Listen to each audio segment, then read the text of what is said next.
Good day, children. So, today we move on to the second part of the lesson, Footprints Without Feet. So, in the first part, we saw how Griffin, the scientist, had conducted an experiment and found some rare drugs with which he could make the human body invisible. He was a lawless person and he utilized this invention of his, and he experimented on himself, and he took the opportunity to take revenge on his landlord, and he set his landlord's house on fire. And as he was escaping from there, he also entered a big London store because he had to be naked if he had to be invisible. If he had worn clothes, then he will no longer be invisible. So the drugs only made his body, that is his human body, was invisible to the human eye, but his body was as transparent as a glass. At the same time, if somebody bumped into him, then they would hit against a hard glass. His body turned as hard as a glass. Okay, so it's not like, you turn invisible and you become into thin air. Not at all like that. And he enters a big London store and he takes off clothes and he consumes food in order to keep himself warm. And but the next day morning, he's found by the assistants at the shop, and he escapes from there. And in order to do that, he had to shed off all the clothes that he was wearing. So again, in the very cold night, he had to roam around London without any clothes. And so he decides to visit Drury Lane, where all the theatres are there. Most of the plays take place, and Drury Lane has a lot of shops which sell theatre products, accessories. And he goes there and he robs a particular theatrical company. And he enters there and he wears a coat and a large hat, and he wore a false nose, big bushy side whiskers, and his dark glasses, and he even covered his forehead with bandages. And he very cruelly attacked the shopkeeper, and he robs him, and he escapes from there. Okay, now moving on to the lesson. Eager to get away from crowded London, he took a train to the village of Epping, where he booked 2 rooms at the local inn. The arrival of a stranger at an inn in winter was in any case an unusual event. A stranger of such uncommon appearance set all tongues wagging. Mrs. Hall, the landlord's wife, made every effort to be friendly, but Griffin had no desire to talk and told her, "My reason for coming to Epping is a desire for solitude. I do not wish to be disturbed in my work. Besides, an accident has affected my face." So, because of the situation in London, he wanted to escape from London, because by then obviously people would have started talking about how some person had robbed, an invisible person had robbed the place. And so he escapes from there and he took a train to this village called Epping, and he had actually booked 2 rooms in the local inn. Local inn is a small motel, bed and breakfast place. And since it was a winter season and there was a stranger who had come during this season, it was kind of strange for all the people in the village, and they were all talking about, with such uncommon appearance. Okay, a man who had his bandage on his face and, long whiskers and that big nose and all. So he had a very strange appearance. So it just couldn't stop people from talking. Okay, tongues wagging is people talking. There was a spread of news about this new stranger in the village. And the landlord's wife, Mrs. Hall, had tried every way to be friendly with Griffin, but he had no desire to talk to her. And he told her that he had come to Epping so that he could be in solitude. Solitude is he wanted to be alone. It is a state or situation of being alone. So he wanted to be alone, and he said that he does not want to be disturbed in his work, and because of an accident his face is also affected. So he indirectly gives an explanation of what had happened to his face. Satisfied that her guest was an eccentric scientist, and in view of the fact that he had paid her in advance, Mrs. Hall was prepared to excuse his strange habits and irritable temper. But the stolen money did not last long, and presently Griffin had to admit that he had no more ready cash. He pretended, however, that he was expecting a check to arrive at any moment. Shortly afterwards, a curious episode occurred. Very early in the morning, a clergyman and his wife were awakened by noises in the study. Creeping downstairs, they heard the chink of money being taken from the clergyman's desk. Without making any noise and with a poker grasped firmly in his hand, the clergyman flung open the door. "Surrender!" Then, to his amazement, he realized that the room appeared to be empty. He and his wife looked under the desk and behind the curtains and even up the chimney.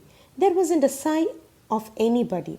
Yet, the desk had been opened and the housekeeping money was missing. Extraordinary affair, the clergyman kept saying for the rest of the day. So, Mrs. Hall was, quite happy, that, there was an eccentric scientist. Eccentric means a slightly strange, an unconventional and slightly strange scientist was there, and he had also paid her advance money, and so she was prepared to excuse all sorts of strange habits and his irritable temper.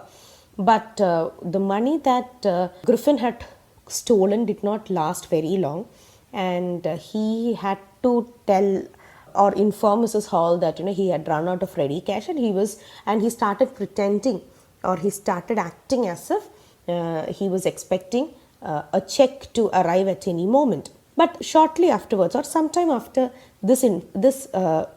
after he informed Mrs. Hall about how he is expecting a check, a certain curious episode took place in the village. So early morning, sometime in the early morning, the clergyman is a priest. A clergyman is a male priest, minister or religious leader. Okay, usually a Christian priest. Now this clergyman and his wife, they were woken up from their sleep because of some certain noise that came from their study room. Now they crept downstairs, they moved downstairs, and they could hear the chink of money being taken from the clergyman's desk. Chink of money is that noise that coins make. When you have tied it in a particular small bundle or something, what happens is you that certain clinking noise of the coins. And so they both of them slowly crept into the study. So without making any noise, the clergyman had a poker grasped firmly in his hand. Now what is a poker? Poker is a metal rod with a handle. It is a metal rod with a handle which is used to stir an open fire. When you have fireplace at home, then you use this poker to to stir that fire. And grasped means here it means to seize and hold firmly. That is to hold very firmly. And the clergyman flung open, or he threw open the door, and he screamed, "Surrender!" But to his amazement, what happened? He saw that the room was empty. And so he and his wife started checking everywhere for the person, because they had definitely heard someone take the money. So they looked under the desk, they looked behind the curtains, they even looked up the chimney, but they couldn't find anyone. Yet his desk was opened, and the housekeeping money was also missing. So he kept on saying for the rest of the day that it was an extraordinary affair, because it was something unusual, because the desk is open, the housekeeping money is missing, and they definitely heard someone taking the money, but they couldn't find anybody. But it was not as extraordinary as the behavior of Mrs. Hall's furniture a little later that morning. The landlord and his wife were up very early and were surprised to see the scientist's door wide open.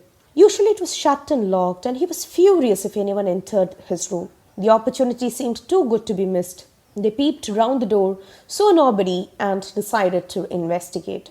The bedclothes were cold, showing that the scientist must have been up for some time, and stranger still, the clothes and bandages that he always wore were lying about the room. So, after this incident at the clergyman's house, it didn't seem as extraordinary as the behavior that Mrs. Hall's furniture seemed to do a little later that morning. Now, what is that incident? Now, the landlord and his wife, they were quite up early in the morning, and they were quite surprised to see that, the door to the scientist room was open. And because, it has been like, it's usually shut and locked, and the scientist used to get angry if, say, anybody entered his room without permission. So, now, when it is something like that, human nature is you're curious to see why you're stopped from entering a particular place. Why you are asked not to enter.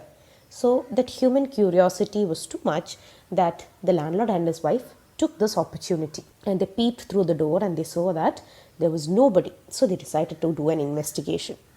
Investigation is not like in a literal investigation. They wanted to check what is there in the room that, the scientist always gets angry. Now they saw that, the bedclothes were all cold, and, it showed that, that scientist must have been awake for a long time. And what was strange was, even more stranger was the fact that his clothes and bandages that he wore always was lying about in the room. All of a sudden, Mrs. Hall heard a sniff close to her ear. A moment later, the hat on the bedpost leapt up and dashed itself into her face. Then the bedroom chair became alive, springing into the air. It charged straight at her, legs foremost. As she and her husband turned away in terror, the extraordinary chair pushed them both out of the room, and then appeared to slam and lock the door after them.